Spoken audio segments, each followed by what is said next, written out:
Welcome back to Three Towers Investing Channel. In today's video, let's talk about cryptocurrency, and we'll do our best to explain it to you in the simplest way we can.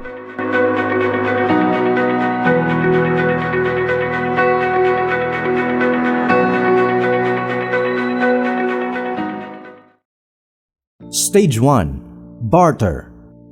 When society was young, there was no such thing as money, but there was barter. When you want something from someone, you would just have to ask, "Would you be interested in exchanging your dog for my cat? Because I like your dog." However, even if he's willing to exchange his dog, he may not want a cat, so the trade will never happen. This is when coins or money came in. Stage 2.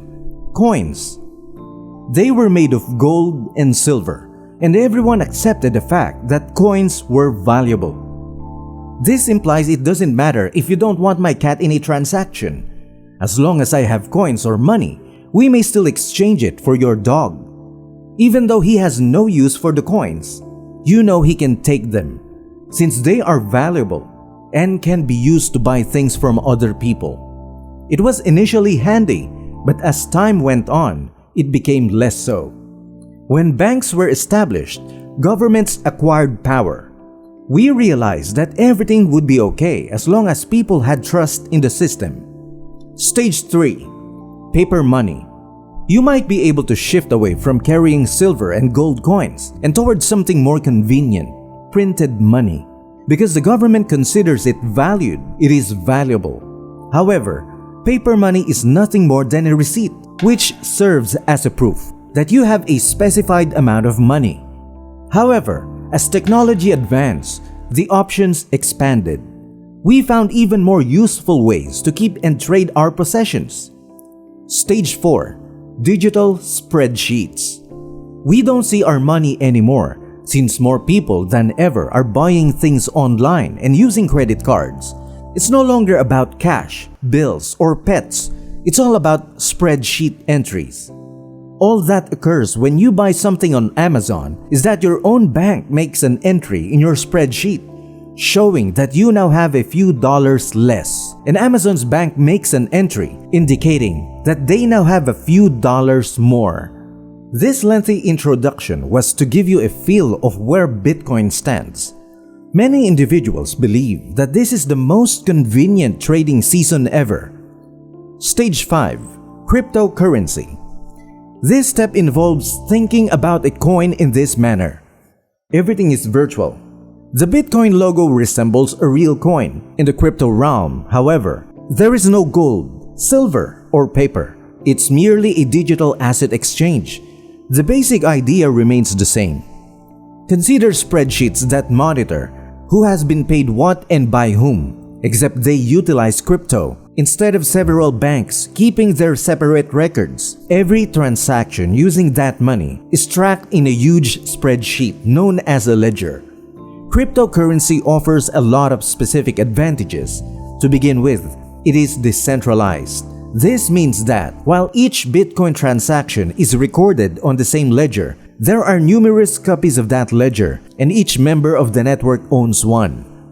Cryptocurrency mining, or Bitcoin mining, is the process of using a computer to process transactions on a copy of this ledger or spreadsheet.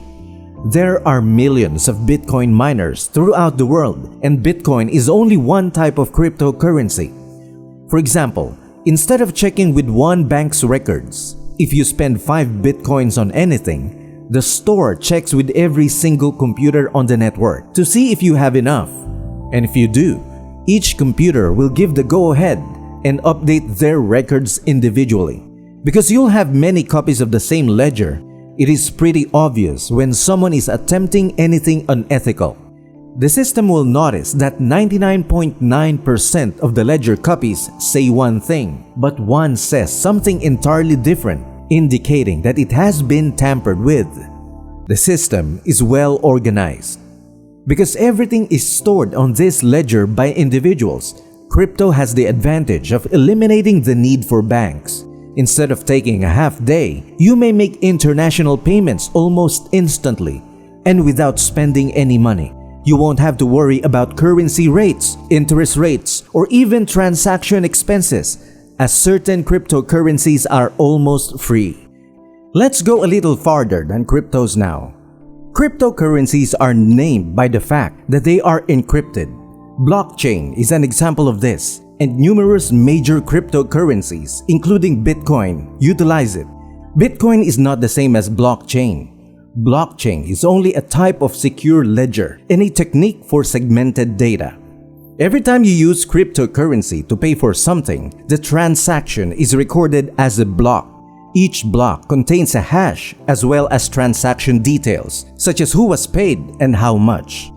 When something in the blockchain is modified, the system's pivot gets thrown off. Because each block includes the contents of the block before it, the hash of that block will vary. If the current block's hash changes, the following block's hash will no longer match, making all future blocks invalid. You've probably heard of people investing in cryptocurrencies, which is just swapping regular currency like dollars for cryptos. They're banking that cryptocurrencies will become the next big thing, with prices rising. Cryptocurrencies are not perfect, and they do have some issues too. Many people do not take cryptocurrency seriously because of its volatility, which is fair considering that, unlike the gold market, these currencies are new and entirely digital. Cryptocurrency valuations are very speculative since no one knows how much they should be worth. They're tied to the news cycle, so when a nice piece about them is published, prices go up. But when there's a negative post about them, prices go down. Another issue is that they aren't generally accepted as a payment option in most places. Also, because transactions are authenticated by a huge number of computers many times, there may be environmental concerns. A significant quantity of processing power necessitates a significant amount of electricity. Traditional banking, on the other hand, may require more energy. Apart from this, there is a widespread notion that cryptocurrency is unregulated and uncontrollable. According to a chain study, 0.34% of crypto transactions are illegal, against up to 5% of traditional money transactions. This is due to the misconception that anonymous currencies, such as Bitcoin, exist. They're pseudonyms. So while your personal information isn't available to the world, your public key is. Your unique identifier will be permanently kept in the blockchain if you use it to perform transactions. As a result, because cash is untraceable by its very nature, it is the preferred money for most sorts of unlawful activity. However, in addition to the disadvantages, crypto has resulted in several unusual incidents. Have you ever heard of a non-fungible token, also known as NFT? You're undoubtedly aware of the many methods for paying for paintings in a gallery. Due to the blockchain, you may now pay merely to get digital ownership of anything. It makes no difference whether or not the object is used or shared. It just suggests that you would own the original and that they would all be sharing copies of it. Even though many of these NFTs are nothing more than JPEG images, they seem and behave the same.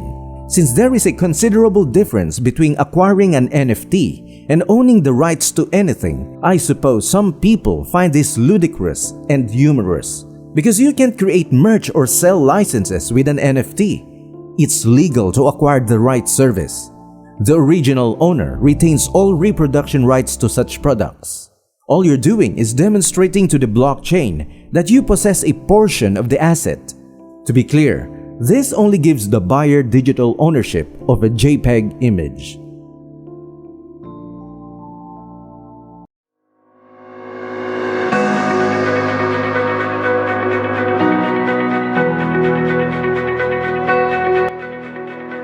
I hope you like this video, and if you do, please don't forget to hit the like button, subscribe, and share.